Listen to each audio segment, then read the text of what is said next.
Good morning, good afternoon, good evening, and good night. Welcome back. Oh, Smitten is causing trouble as always. We have a third co-host who is naughtier than the other co-host. Yeah, Stasy's a good boy. Smith just likes to cause chaos whenever he wants.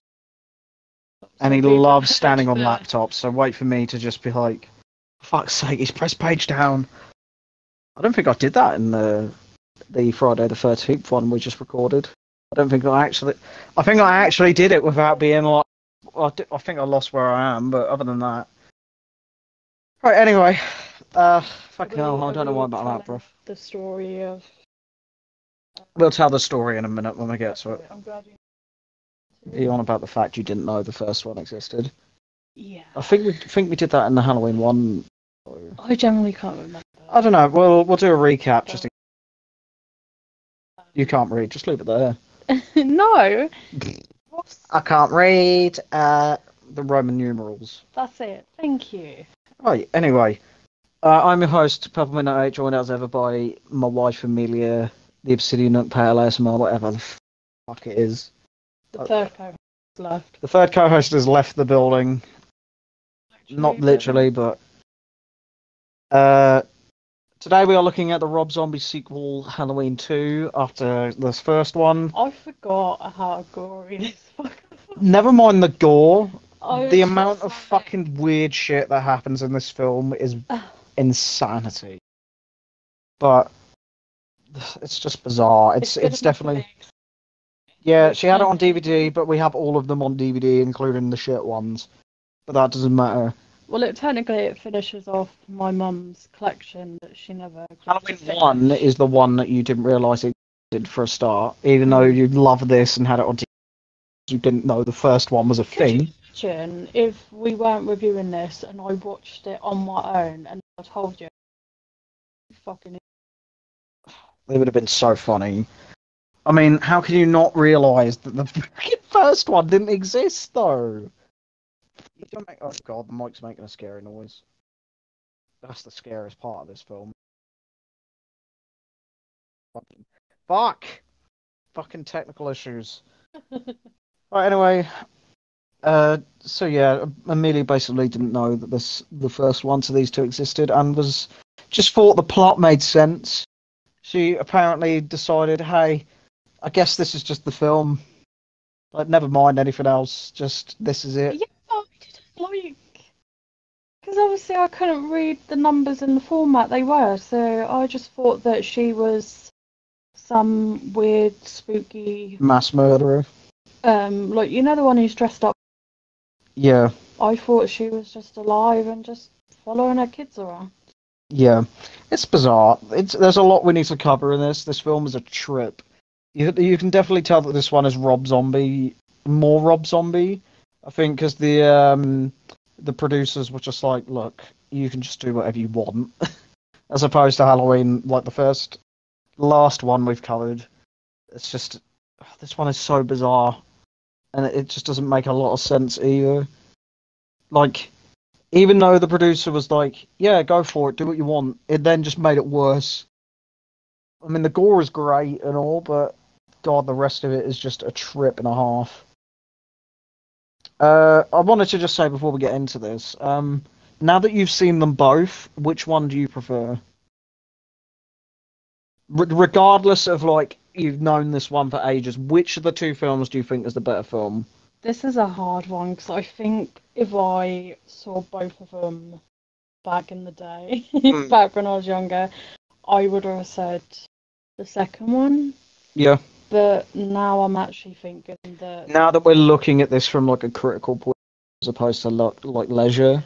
Yeah, I think the first one's better just because you haven't got all the hair dressed in white. You haven't got Ghost Sherry Moon Zombie. And the scene that I hate every single time is the hospital scene of her getting stitches and surgery. Yeah, medical gore is fucked. Like, at least regular gore, you could be like, haha, and then it's like medical. It's not picking any of that up, sorry. I've seen this film like loads of times. I still find it really sick. Medical That gore is just specific scene. disgusting, honestly. It's too intricate and detailed. So I think I'm going to say the first one, just because, as I say, you haven't got all the You got all the fake, weird shit. like, it's a bit like you've done a bit of cannabis or something. You're tripping. I think not cannabis, because you've never done drugs in your life and just think every drug makes you see shit. Probably magic mushrooms or LSD. As I said, it's definitely like a Rob Zombie. You could tell it's a Rob Zombie film. It's like one of his music videos that he's just made into a I film. thought, like, a couple of scenes more tits out in this one There are so many tits in this film. compared to the first one. Like, Rob Zombie has a weird obsession with making his characters be naked and then dead. And making them really fucked up, like the coroner that talks about, like, how he would possibly have sex with a dead body. Yeah, that don't. Yeah. That's what you get when you get Richard Brake in evil films, because he is... Mm, I just mm. didn't know what it was. That just didn't sit right with me. But If you think this film was a trip, I need to put you through Mandy, because he literally takes drugs as part of the plot, and he just goes... It's Nicolas Cage on that, like, LSD. Like, genuinely. Not even, like, as a joke. But, God, yeah. That film is fucking insanity. It's a good film, but, my God, it's horrible. So anyway, we'll get actually into the film we were on about. Spoilers ahead. I will say, this film is all kinds of fuck. So, just a warning for, like a content warning. I don't know what's worse, like football scene, the coroners being fucking cunts and inappropriate. To be fair, there is Also, another coroner 13th like series that is a creep, and he dies as well. You'll be happy to know. or that woman in that man club, because I found that really. It didn't used to bother me, but as I've gotten older, Oh yeah, the fat guy on the stripper. he just didn't sit with me. Mm. Anyway, let's get on with the film then. But I will give it to Rob Zombie. He does make his gore look good. But He makes his character, he makes his gore good, and his characters are absolute dickheads, and it makes it so much better when they finally die. But yeah, the gore he gets in this film, all of his films, is woof. Honestly, it's grim. But anyway, we'll get on with the actual film now. As I said, this is a big warning for this film. There's a lot of flashing lights. There's a lot of absolutely disgusting gore. A lot of naked people dying because it's a Rob Zombie film. But honestly, it's disgusting, and I'll just get into it. So, in a flashback to before the first movie, Deborah Myers, once again played by Sherry Moon Zombie, this time not being used as appeal for the film, visits Michael, who is now played by Chase Wright Vanek, I believe his name is, after the actor who portrayed him in the first one got literally too big, like too tall. So she visits Michael and gives him a white horse statue that he recognises from a dream he's had. Never mind how this is the second film, and the first film had none of this weird, trippy. So it doesn't make sense how now he's seeing it. Mm. In the present, a traumatized Laurie, played by Scout Taylor Compton, is once again back from the first film, is wandering around after shooting Michael. Sheriff Brackett, once again played by Brad Dourif, the voice of Chucky as well, of course, arrives and comforts her as paramedics take Annie Brackett, played by Danielle Harris, once again. Forgot to mention, she has been in another Halloween film. If you were listening to that. She played Jamie Lloyd in Halloween 4 and 5 when she was very young. So it makes it very fucking weird to see her get her tits out in these films. Considering she was literally a child in 4 and 5. Do you not know? Do you not remember No. her? The little girl. Yeah. So yeah, she's back here, obviously. And Loomis, of course, once again played by Malcolm McDowell, to the hospital. Michael's body is recovered by two coroners. Gary, played by Richard Brake, the last of the Firefly family to make his appearance in these Halloween films. So we've had Sherry Moon, we've had Sid Haig, and we've had Bill Moseley. Now we've got Richard Brake. So yeah, Gary and Hooks, played by Dayton Cally.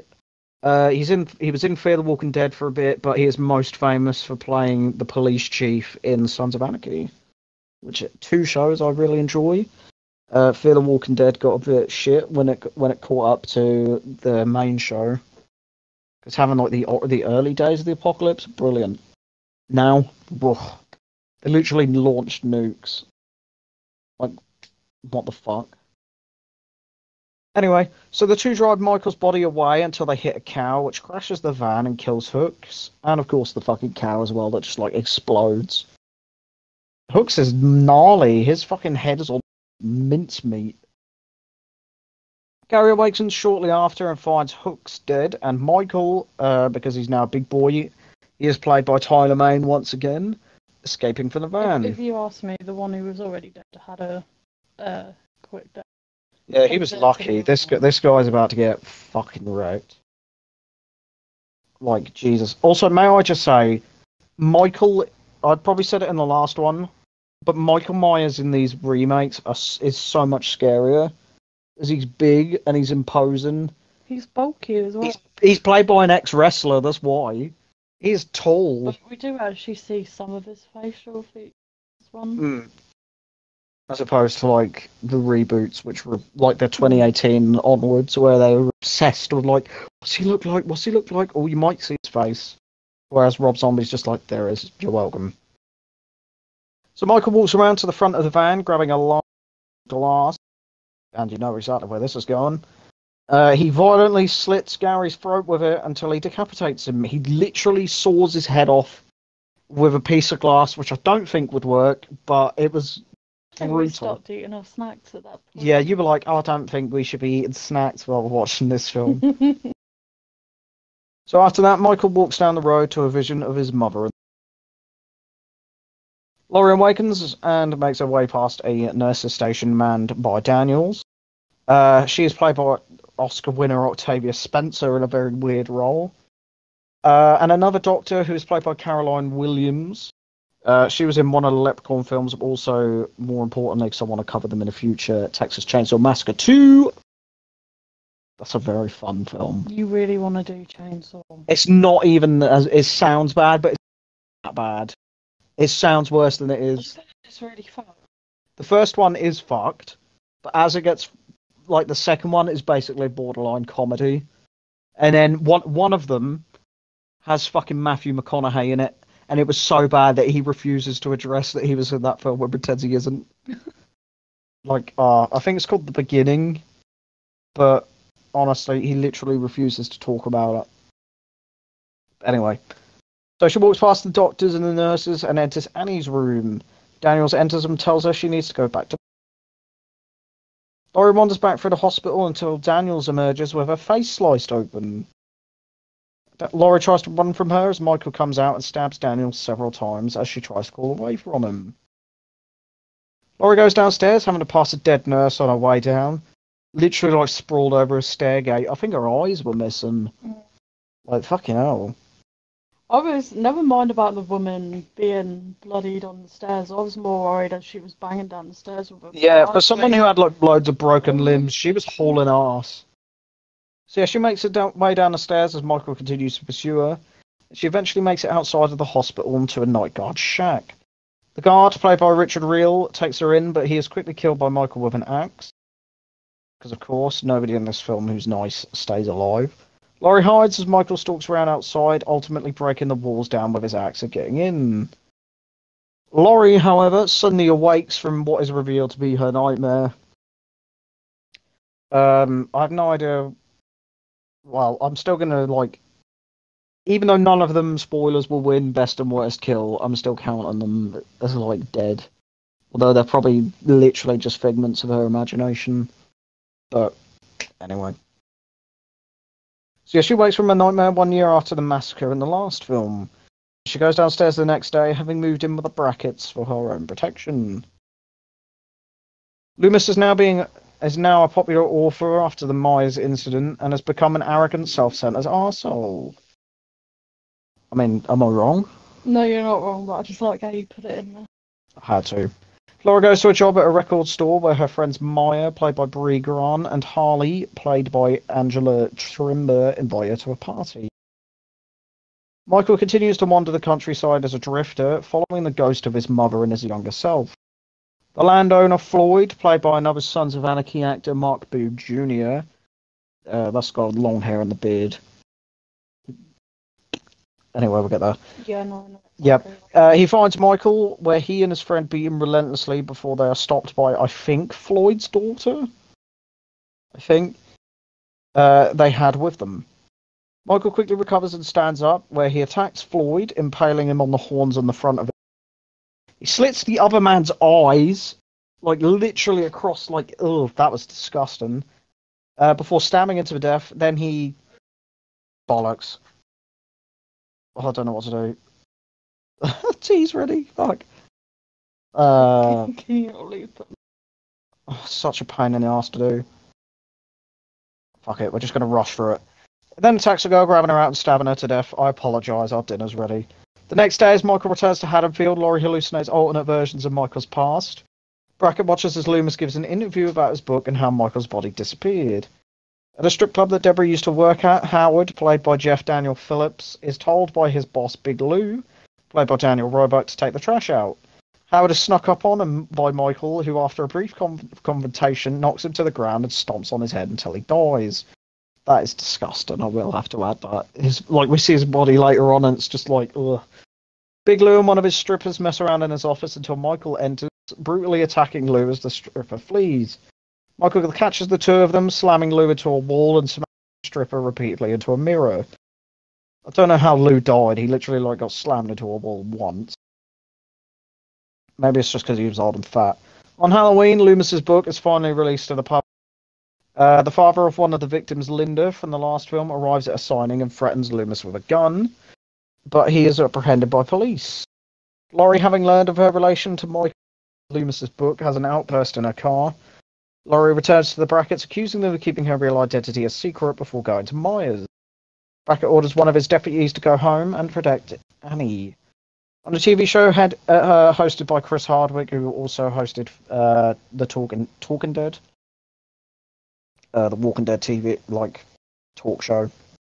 Loomis is welcome to the show, also attended by Weird Al Yankovic, which is interesting. Michael wakes his way through Haddonfield as Laurie gets drunk with her friends and they agree to party. At the party, dressed as Rocky Horror Show characters, the trio gets drunk. Harley goes out with a guy dressed as Wolfman to his van.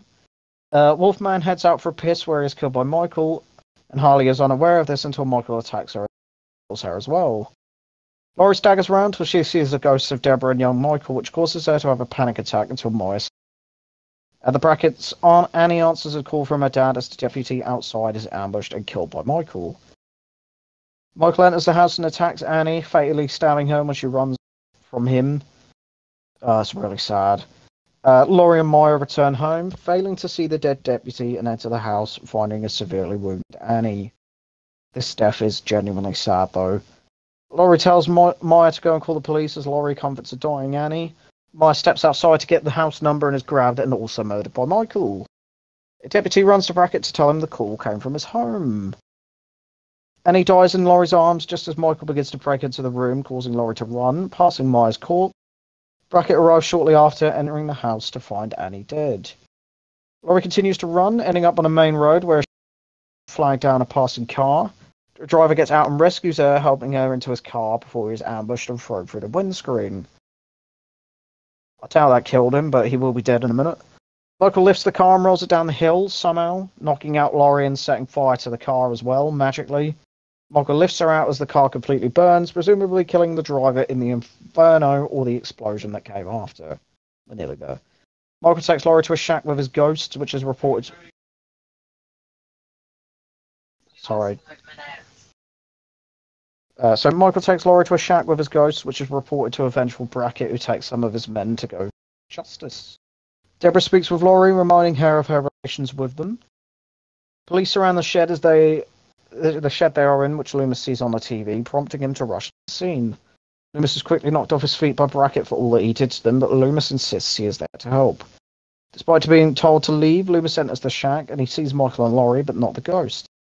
Michael grows sick of Loomis, and after being persuaded by his ghost mum, uh, grabs him and stabs him to death. Like, definitively kills Loomis. This allows the snipers outside to get a shot on Michael, who shoot him and knock him onto farming equipment. His incapacitation allows Laurie to approach him and stab him to death with his knife. Laurie shortly after leaves the shack while wearing Michael's mask, which is a very stupid shot because it's massive on her. But takes it off as Brackett watches on in horror. And sometime after, she is on a psych ward where Deborah's ghost visits with a white horse, and she smiles as the movie ends. All right, very quickly, we'll have a quick wrap up. I apologise if we're running out of time. Will I give you thoughts, cup of tea, DVD, etc.? I liked it on DVD. The gore was kind of good. Kind of good. The gore was disgustingly brutal, and lots of the deaths were really good. Other than that, though, the film was like meh. It was a bit shit, if I'm being honest. Like, it's a trip of a film. It is absolute insanity with all the like ghost people in. But the kills were good. Like, that's probably about as much as I can say, like, without just lying, essentially. So we agreed on our kills this time. Best kill was Gary because he was a piece of shit and it was disgusting. Yeah, Gary was a piece of shit and he can fuck off and die. Well, he did fuck off and die. And worst kill we kind of agreed on was Maya because she just pulled in and stabbed. So yeah, and that is it. That is our thoughts on the film. Amelia's just headed out a bit early. This is now the second review in a row where she disappeared at the end of it. I, of course, have been your host. I apologise that I've had to wrap this up. So I am your host, Perfect Midnight 8. Amelia was here. You can find her links in the description below in the link tree that's there. But other than that, we'll see you in a few days for my turn, which I'm not sure what I'll be doing yet.